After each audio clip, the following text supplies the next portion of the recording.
Meus irmãos, nesta celebração, cantamos aquele que foi escolhido hino oficial dos batistas brasileiros para 2026.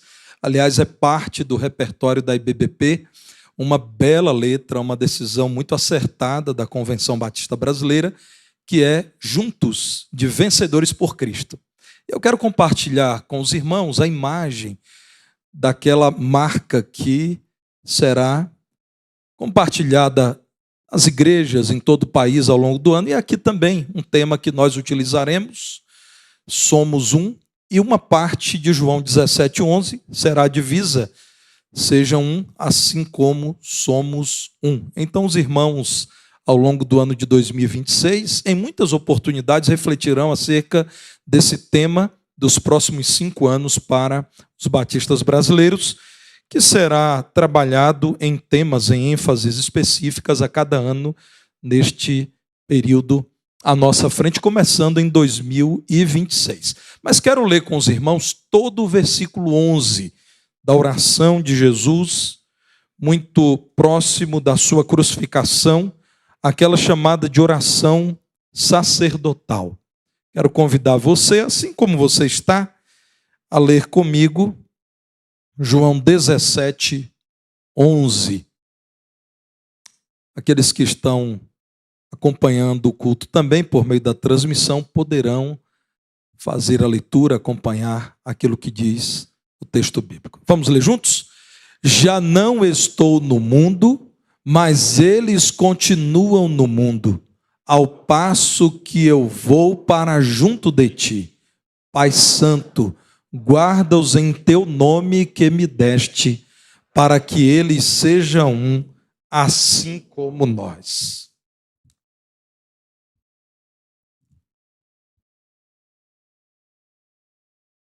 Graças a Deus, no último domingo deste ano, ao compartilhar a ênfase dos batistas brasileiros para 2026, me sinto muito à vontade nesta igreja. E mais uma vez, irmãos, quero publicar aquilo que serve à glória do Senhor. Nós temos paz nesta igreja. Sou muito grato a Deus pela diretoria eleita, pelos irmãos que têm auxiliado o ministério pastoral no dia a dia. Toda a nossa diretoria, os 2 vice-presidentes aqui presentes, irmãos muito, mas muito amados, que acompanham de perto a equipe ministerial, os nossos tesoureiros e os nossos secretários. Dou graças a Deus por cada coordenador ministerial. Como tem sido bom caminhar com uma equipe de obreiros tementes ao Senhor, que prezam pelo ambiente fraterno e que servem com alegria o povo de Deus. Louvo a Deus por cada diácono dessa igreja. O ministério diaconal tem sido também marcado por amizade, parceria, solidariedade. Cada professor da escola bíblica, cada líder de pequeno grupo, cada membro, cada família, eu dou graças a Deus por tudo que temos experimentado. É graça de Deus. Eu não tenho tido meios para atender a todos os convites que me são feitos, porque são muitos, mas tem sido uma alegria frequentar a casa de cada irmão. Eu sei, irmãos, há muitas casas que eu ainda não pude visitar.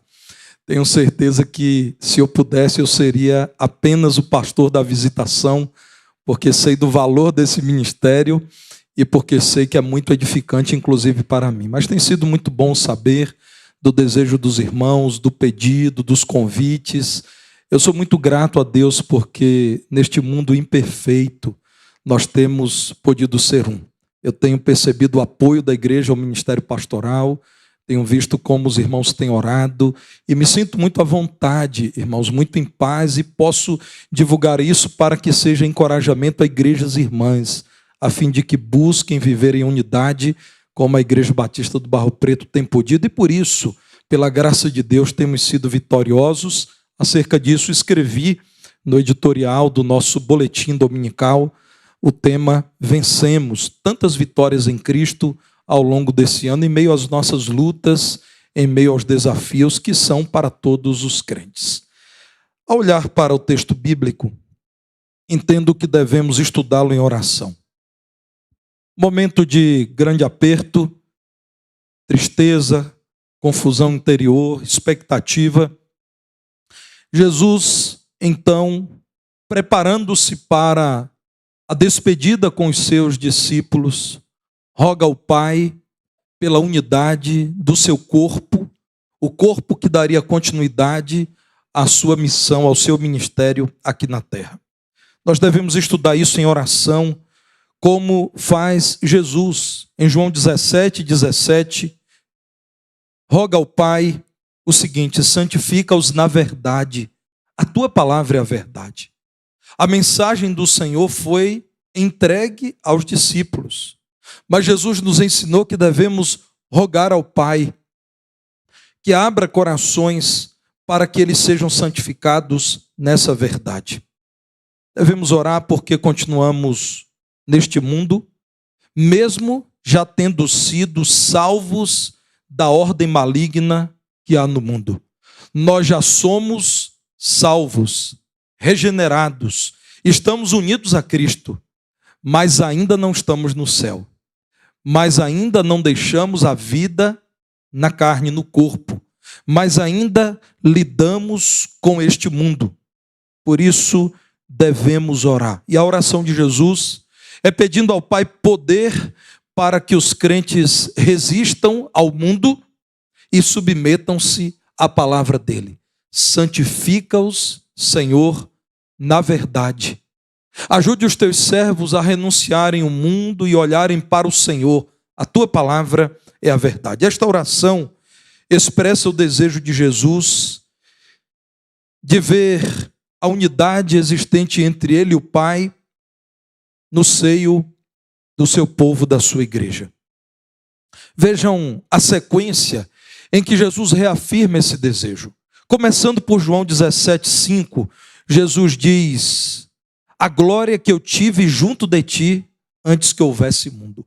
O padrão que Jesus estabelece em oração é a unidade existente entre ele e o Pai. Eles são distintos, a pessoa do Pai e a pessoa do Filho, mas eles são um. Jesus está falando de uma unidade que já existe. Não precisamos criá-la, nós precisamos mantê-la. João 17, verso 8, Jesus continua dizendo: verdadeiramente conheceram que saí de ti e creram que tu me enviaste. O Filho é um com o Pai. João 17, verso 10. Todas as minhas coisas são tuas, Jesus dizendo ao Pai, e as tuas coisas são minhas, e neles eu sou glorificado. João 17, verso 21. Que todos sejam um, os discípulos de Jesus. E como és tu, ó Pai, em mim e eu em ti, também sejam eles em nós, para que o mundo creia que tu me enviaste. João 17, verso 22. Que sejam um como nós o somos. Portanto, a oração de Jesus é por poder do alto para que os crentes usufruam daquilo que já existia desde antes da fundação do mundo. Um Deus trino, cujas pessoas distintas vivem em perfeita unidade. É preciso lembrar desse padrão para vivenciarmos e não tentarmos criar um modelo à nossa vista agradável de unidade. João tem uma forma de estruturar o seu evangelho diferente dos sinóticos, os demais evangelhos, Mateus, Marcos e Lucas. Os demais evangelhos, Deus trabalhou no coração dos seus escritores para que privilegiasse a cronologia dos fatos. João, tudo que ele escreve é verdade, aconteceu. Mas João é usado por Deus para falar de grandes verdades teológicas, verdades espirituais, não necessariamente em ordem cronológica. Vejam, irmãos, aquilo que o saudoso pastor Exaltino Gomes escreveu no livro publicado por nossa editora, a editora Convicção. Eu recomendo aos irmãos a leitura desse livro. O livro é A Mais Profunda, Sensível e Ignorada Oração de Jesus. é um comentário acerca de João 17. E o pastor Exaltino, os irmãos sabem, tem sido na história dos batistas brasileiros um dos mais lidos e valiosos escritores. Ele diz o seguinte: os evangelhos sinóticos, Mateus, Marcos e Lucas, fazem um tratado cronos, de cronologia. João faz um tratado kairos, o tempo pleno, a plenitude dos tempos, o tempo adequado para que o Senhor revele algo ao seu povo. João faz um tratado kairos. O propósito de João não é narrar uma história, mas sim levar pessoas à conversão. Então João 17, irmãos, é uma exposição cristológica. É uma exposição acerca de quem é o Filho de Deus e do seu papel na história da salvação. Vejam João 17,3, quando João narra a oração de Jesus, destacando: e a vida eterna é esta, que te conheçam a ti, o único Deus verdadeiro, e a Jesus Cristo, a quem enviaste. João, que estava presente, o discípulo amado, enquanto Jesus orava, registrou não apenas os pedidos de Jesus, mas quem é esse Jesus que fez pedidos ao Pai? Jesus Cristo é o único Deus verdadeiro, enviado pelo Pai, que é o Deus verdadeiro. Pelo poder do Filho de Deus, então a dimensão missionária da igreja é apresentada. Em nome do Filho de Deus, a igreja precisa trabalhar neste mundo. É então que chegamos ao verso 11, quando Jesus diz ao Pai: eu não estou no mundo, eu estou concluindo o meu ministério terreno, mas eles continuam no mundo, ao passo que eu vou para junto de ti. João 17:11, Jesus então diz: Pai Santo. É a primeira vez em que João, e única em que João utiliza-se dessa referência ao Pai, repetindo a oração de Jesus: Pai Santo, guarda-os em teu nome, o nome que me deste, para que eles sejam um, assim como nós. Guarde-os, dando poder aos teus filhos, para que eles continuem unidos a nós, e unidos a nós, vivam também unidos. No nome do Pai, o Filho e seus filhos, nós, os filhos do Filho de Deus, somos guardados enquanto vivemos no mundo. O comentário da Bíblia de Estudo, da Nova Versão Internacional, diz que o significado de João 17:11, a parte B, que é a nossa divisa, é o seguinte: que sejam continuamente um. Mais do que se tornem um, o que Jesus está dizendo a partir do estudo do texto original é: Pai Santo, guarda-os em teu nome que me deste, para que sejam continuamente um, assim como nós somos um. Então, irmãos, a nossa oração deve ser esta: Senhor, faz-nos um, assim como o Senhor com o Pai tem sido um. Somos um na fé, irmãos. Quando Jesus diz: guarda-os em teu nome, o Senhor Jesus está dizendo: eles sabem em quem creem, no único Deus verdadeiro. Guarde-os todos no nome do Senhor. A nossa oração deve ser para que esta igreja local, a nossa amada Igreja Batista do Barro Preto, diga com sinceridade, com verdade: nós somos um na fé. Nós cremos no mesmo Pai. Vivemos seguros no mesmo nome. Todos nós cremos no Evangelho de Jesus Cristo e, crendo em Jesus Cristo, somos salvos. Como diz a palavra de Deus, temos a vida eterna. Estamos seguros na promessa do Senhor. Portanto, nós somos um na mesma fé. Nós precisamos afirmar a mesma doutrina. Ainda, irmãos, que aqui e acolá vejamos que isso está em desuso, no nosso meio não está em desuso, nós cremos nisso. Nós queremos que no ano de 1927, quando 16 membros foram usados por Deus para organizar a segunda igreja batista desta cidade, que é a Igreja do Barro Preto, esses homens e mulheres de Deus foram iluminados pelo Senhor e decidiram: cremos na Bíblia Sagrada como única regra de fé e prática, é regra daquilo que cremos e do que praticamos, e adotamos como declaração pública das doutrinas bíblicas, a Declaração de Fé das Igrejas Batistas do Brasil. Documento sucedido pela Declaração Doutrinária da Convenção Batista Brasileira. Para mim é muito caro que um pastor batista, ao aceitar o convite de uma igreja batista, ainda mais eu que fui eleito por unanimidade de votos, garanta a esta igreja que o púlpito reafirmará com convicção a doutrina batista. Talvez, irmãos, isto tenha se perdido por aí, no nosso meio não. Nós andamos na verdade. E foi feito um compromisso solene diante de Deus e desta igreja, que a igreja seria orientada segundo esta sã doutrina. Somos um na fé, implica em afirmarmos a mesma doutrina. Devemos amar e valorizar irmãos em Cristo que têm outra compreensão. Mas, irmãos, essa valorização deve ser uma via de mão dupla. É necessário que, no âmbito do corpo de Cristo nesta cidade, crentes reconheçam que esta igreja tem uma confissão de fé. Nós somos um na medida em que afirmamos que cremos nas mesmas verdades.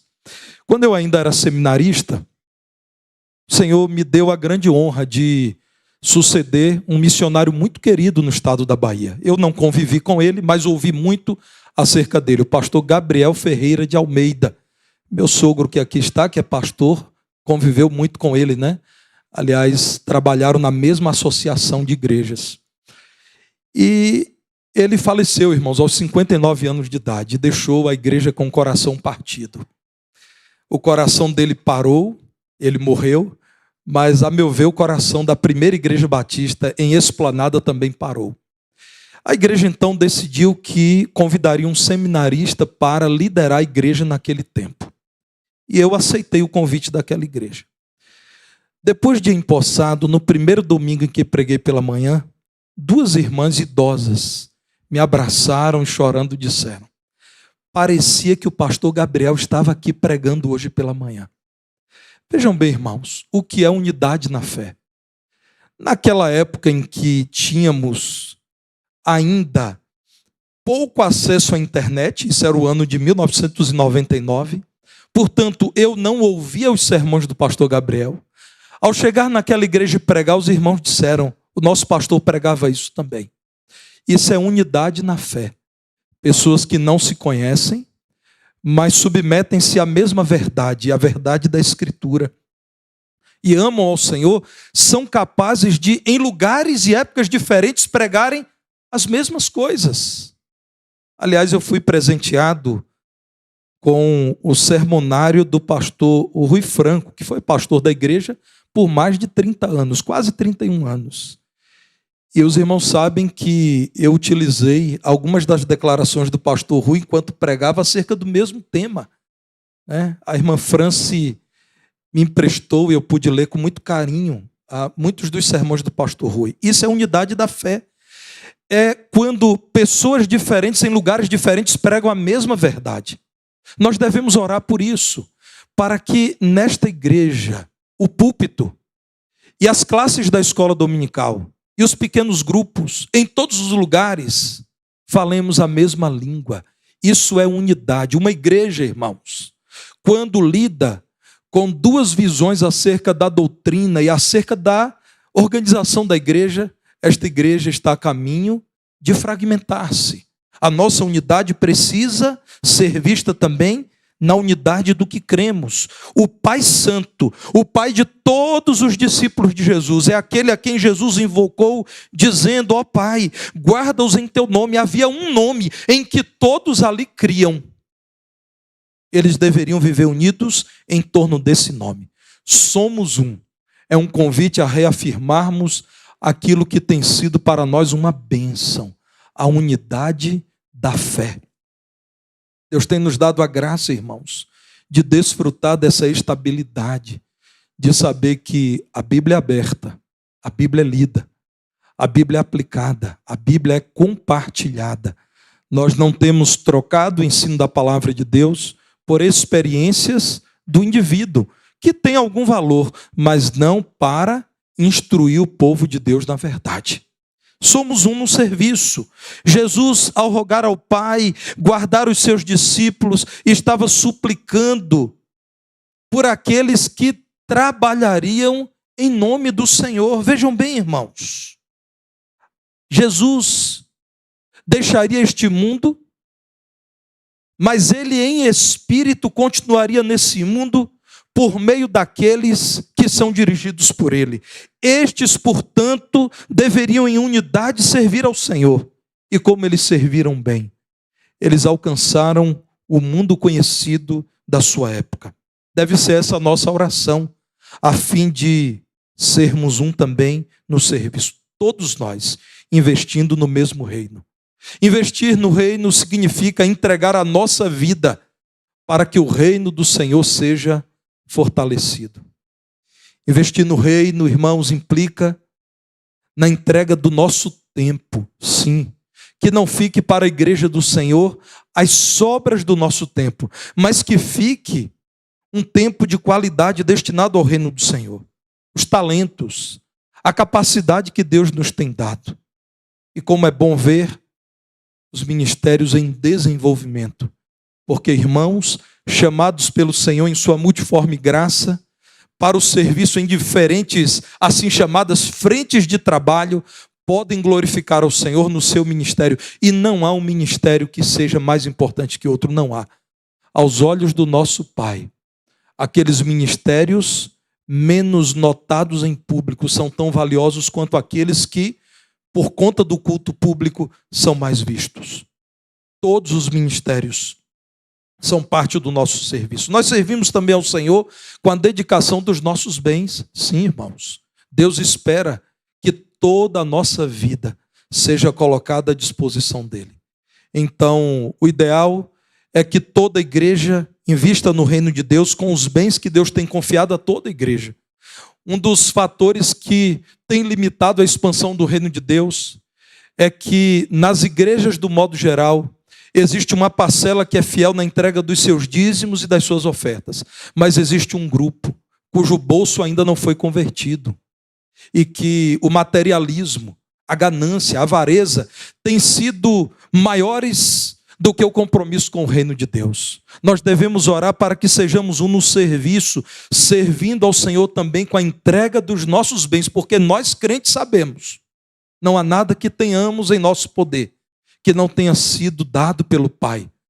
Davi é usado por Deus em sua maravilhosa oração, em dedicação do templo construído em Jerusalém, Davi, que estava por ser concluído, e Davi diz: Senhor, tudo que nós te damos, nós já recebemos das tuas mãos.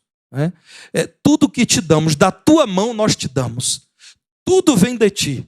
Davi diz: riquezas, honra, glória, tudo pertence ao Senhor. E aquilo que entregamos ao Senhor, das mãos do Senhor recebemos. Portanto, sejamos um no serviço com tudo, trabalhando juntos em prol do reino. Louva a Deus por isso, por ver nesta igreja os ministérios trabalhando em parceria. Deus nos livre, irmãos, de ter os ministérios como departamentos ou como áreas de influência de uma pessoa. Como tem sido bom ver os ministérios trabalhando juntos. Ministério da família junto com o Ministério da Educação Cristã. Ministério de oração junto com o Ministério das Artes. Ministério diaconal junto com o Ministério de Ação Social. Juntos pelo reino. Rejeitemos a concorrência no âmbito do reino. Isso fica para este mundo do qual o Senhor quer nos livrar. Estamos neste mundo, mas nós não adotamos os valores deste mundo. Já não estou no mundo, mas eles continuam no mundo. Neste mundo, irmãos, as pessoas concorrem entre si, vocês sabem. Nas empresas, este é um dos grandes desafios enfrentados. Quando colaboradores de uma mesma empresa não se veem como parceiros, mas como concorrentes. Quanta gente ferida com isso. Quanta gente doída, porque aquele que deveria se comportar como parceiro, comporta-se como um adversário e, por vezes, como um inimigo. Isso é o que o mundo faz. Na igreja, não. Na igreja, sob o poder do mesmo Pai, nós devemos suplicar, irmãos, para que os valores desse mundo não tomem o nosso coração e juntos trabalhemos no âmbito do próprio reino. Talvez você conheça a fábula do escorpião e do sapo. O escorpião precisava chegar ao outro lado do lago. Mas escorpiões não sabem nadar. Escorpiões são bons em picar. É assim, não é, Dalton? E aí o escorpião viu o sapo. E o sapo, Renato, começou a correr do escorpião. O escorpião disse: seu sapo, eu não vou te picar. Eu preciso muito atravessar o lago. E você sabe nadar. O sapo, irmão, ele disse: eu não sou bobo, não. Eu te carregar nas minhas costas, você, um escorpião, jamais. Mas o escorpião disse: é época de Natal. Meu coração está livre para fazer um acordo. Você me conduz ao outro lado do lago e eu prometo que eu não vou te picar. E o sapo generoso, disse: tudo bem, acordo fechado. Eu te conduzirei e você não me picará. E, irmãos, o escorpião subiu no sapinho e o sapinho ali nadando. E o escorpião, irmão, chegava pertinho assim para picar o sapo, mas resistia. E aí, no meio do lago Getúlio, não teve jeito, o escorpião picou o sapo. E o sapinho, antes de morrer, disse: por que você fez isso? Vamos nós dois morrer agora. Por que você pagou o bem com o mal? O escorpião disse: esta é a minha natureza, e nada pode ser feito para mudar meu destino. Eu tive que te picar porque eu sou um escorpião. Essa é a fábula de animais que lidam com um instinto, por vezes, indomável. Essa fábula não se aplica à vida cristã. Ela é um alerta para os crentes. Nós já deixamos o mundo, irmãos. O mundo em que o escorpião morre, mas ele não deixa de picar o sapo. Nós temos uma natureza agora influenciada pelo Espírito Santo. Por isso, podemos mudar o destino. Quem outrora humilhava o outro, agora ama o outro. Quem outrora perseguia aquele que pensava diferente, agora ouve quem pensa diferente. Quem outrora vivia estimulado pela concorrência, pela briga, agora tem prazer na comunhão. Somos um no serviço, somos um na comunhão. O Senhor Jesus está orando. Guarda-os de tal modo que eles consigam viver como um só povo, assim como nós, Pai, somos um. Nós somos um na fé, cremos nas mesmas verdades, a palavra de Deus. Nós somos um no serviço, trabalhamos pelo mesmo reino, mas somos um também na comunhão e devemos orar por isso, cultivando o amor e sempre que necessário, perdoando em amor. Eu quero com toda sinceridade pedir aos irmãos que me perdoem, porque eu cometi e cometerei muitos erros. Diz a palavra de Deus que o amor nunca falha. Então você, meu irmão, que tem uma queixa ou que se sentiu de algum modo esquecido por mim, me perdoe. Só é possível viver em amor se for possível pedir e conceder perdão. Olhem para a palavra de Deus. Nós temos lido juntos Provérbios. Eu tenho lido, porque pastor Reinaldo não descansa, ele costuma perguntar quem está lendo. Além de ser a palavra de Deus, irmãos, eu não posso passar esse constrangimento. Quando o pastor Reinaldo pergunta quem está lendo, eu digo: eu estou lendo Provérbios. No dia 26, ao ler o capítulo 26, eu encontrei os versos 20 a 22. Abra sua Bíblia, Provérbios 6, 20 a 22. E aqui eu espero que o pastor Reinaldo fique tranquilo por saber que eu também estou lendo todos os dias. Provérbios capítulo 26, verso 20. Sem lenha, o fogo se apaga. E não havendo maldizente, cessa a contenda. Como o carvão é para a brasa e a lenha para o fogo, assim é o homem contencioso para acender rixas. As palavras do maldizente são comida fina que desce para o mais interior do ventre. Então, irmãos, o que é que a palavra de Deus está dizendo? Aquilo que no popular falamos. Quando um não quer, dois não brigam. O que a palavra de Deus está dizendo é: o homem brigão, o homem que gosta de contendas, não continuará se você não quiser alimentar a brasa com carvão. Sem lenha, o fogo se apaga. Então alguém disse algo a você que não foi agradável, não responda no mesmo nível. responda em amor ou não responda.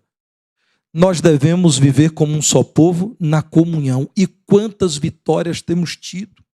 Que ambiente agradável nós temos aqui no dia a dia dessa igreja. Pode ser melhor pela graça de Deus. Em João 17, no verso 20, o Senhor Jesus continua dizendo: eu não rogo só por estes que estão aqui na minha presença agora.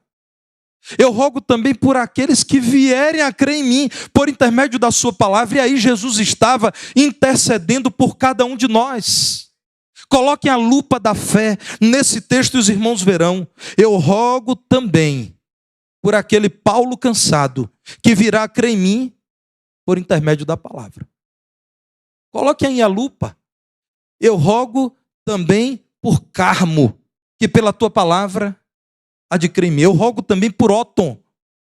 Os irmãos podem ver o nome de vocês aqui, Jesus desejando e clamando ao Pai pelo poder dele, para que todos se tornassem um. Ele rogou não apenas por aquele colegiado apostólico que estava com ele no momento em que essa oração sacerdotal foi feita. Ele rogou por todos, isso inclui você, querido irmão, por todos que creriam no nome do Senhor. É para você o desafio de viver em comunhão na igreja. E nós devemos trabalhar para incluir outros na igreja. Eu compreendo, irmãos, que muitos de nós temos um círculo de afinidades na igreja, aquelas pessoas mais próximas. Isso é até saudável, mas nós devemos incluir outros, especialmente aquele que acabou de chegar na igreja. Para alguém que acabou de chegar, a igreja pode parecer um lugar desafiador. É desafiador para quem não conhece o ambiente em que nos reunimos, saber onde fica o banheiro. Há sinalização por todo lado, mas é desafiador. É desafiador para quem acabou de chegar saber a quem ele pode pedir oração. Você deve trabalhar por incluir todos os que virão a crer no Senhor. Nós temos tido muitas vitórias, mas podemos avançar nisso dependendo do Senhor. Pelo poder do Senhor, nós podemos sim ser uma igreja que valoriza mais e mais a comunhão. Nós não devemos ser uma igreja de partidos. Isso foi experimentado na igreja de Corinto e foi uma tragédia. Nós já sabemos que o Senhor não abençoa isso. Portanto, devemos viver como um só povo na comunhão. Nosso irmão, que é médico psiquiatra, Ismael Sobrinho, além de excelente médico, é um grande escritor. Irmãos, eu já recomendei uma vez e mais uma vez recomendo que os irmãos leiam A Procura da Felicidade. Esse tema pode te fazer acreditar que é um livro de autoajuda, mas não é. É um livro bíblico. É um livro profundamente comprometido com a verdade do Evangelho. Como é bom saber que um crente médico em Belo Horizonte escreveu uma obra tão extraordinária, que comunica tão bem o que o Evangelho diz, aplicando a verdade do Evangelho com orientações de saúde. Eu vou, mais uma vez, lembrar, o título do livro é A Procura da Felicidade. Que livro, irmãos? Que livro maravilhoso. O nosso irmão Ismael Sobrinho, compartilha a pesquisa do Dr. Biltner, uma pesquisa do ano de 2004, portanto, 2 décadas, acerca daquilo que é chamado de zonas azuis. 5 cidades do mundo, 2 na América, no continente americano, 1 país na América do Norte e 1 na América Central. 2 países na Europa e 1 país na Ásia. São os 5 países em que há maiores percentuais de centenários no mundo. São as 5 cidades em que mais pessoas passam de 100 anos. Eu não vou dizer o nome das cidades porque os irmãos vão querer mudar para lá. Vocês vão continuar aqui em Belo Horizonte e vão me ajudar a colocar Belo Horizonte nessa lista. 5 cidades em que as pessoas mais ultrapassam a marca dos 100 anos de idade. Então, 8 características foram descobertas sobre alimentação, sobre movimentar o corpo, sobre ter um propósito de vida. A 7ª característica dos povos mais longevos do mundo é o pertencimento. Note bem, 263 pessoas com mais de 100 anos nestas 5 cidades foram estudadas. Das 263, 258, então todas menos 5, pertencem a uma comunidade de fé como esta igreja. Isso te parece coincidência? A mim não. Isso já sabíamos que é verdade. A palavra de Deus diz: quão bom e quão suave é os irmãos viverem em união. Mas agora, irmãos, uma pesquisa extensa, com metodologia rigorosa, em 5 cidades de 3 continentes diferentes, diz que 98% dos centenários nestas 5 cidades pertencem a alguma comunidade religiosa. 98%. Somos um na comunhão, porque isso faz bem à saúde espiritual e à saúde da mente. Sim, irmãos. Nós sabemos que a igreja tem disponibilizado a transmissão dos cultos. Mas quem está na transmissão vê o culto acontecendo, não está aqui. Por isso que eu encorajo todos que podem a estarem aqui. Não é a mesma coisa. O irmão que está agora no leito do hospital, graças a Deus, ele tem acesso à transmissão e isso é muito bom. O irmão que está em viagem, quantos me enviam uma mensagem? É quase que uma tradição, os irmãos, ministro Éder, tiram uma foto e mandam para mim, acho que é um relatório para abonar a falta, né? E mandam a foto para mim: pastor, estou acompanhando o culto. Mas nada é como estar aqui nesse lugar. Parafraseando a palavra de Deus, aqui o Senhor ordena a bênção e a vida para sempre. Aleluia. Somos um na comunhão. Trabalhemos por cultivar o amor, porque a nossa natureza não nos pedirá isso, porque esse mundo dirá que isso não é importante. Perdoando o irmão. Irmãos, perdão é fruto da ação do Espírito Santo em nosso viver, porque nós não queremos perdoar. Quem machucou, quem maltratou, quem perseguiu, nós não queremos, isso não é nosso. Mas há um milagre da graça de Deus, quando um crente diz: o caminho é o perdão, incluindo outros, e nós usufruiremos da bênção que é a vida em comunhão. O tema dos batistas brasileiros, irmãos, não é um tema qualquer. Me permita compartilhar com você que eu entrei no site da convenção e li tudo o que eu podia acerca disso. Eu li a descrição, a fundamentação teológica, eu acessei os arquivos, eu reli a letra maravilhosa do cântico do ano. Mas, irmãos, enquanto eu preparava o sermão, eu tive que me render. Não é um tema, porque tem que ter um tema. Não é um tema qualquer. Irmãos, isso aqui precisa ser alvo de oração. O nosso ministério de oração nos liderará em mais esse pedido permanente de oração. Que sejamos um, assim como o Pai e o Filho são um. Para que poderiam viver como um só povo que tem uma mesma fé, que aceita o mesmo serviço, que valoriza uma mesma comunhão, se não tivessem recebido o poder de Jesus Cristo. Portanto, nós somos um só povo para a glória de Deus, enquanto testemunhamos no mundo. Pregando, nós devemos chamar outros a Cristo para que sejam um conosco. Que esse tema seja lembrado por você e em oração seja desejado por você. Deus nos permita viver como um só povo e assim o Senhor será exaltado entre nós.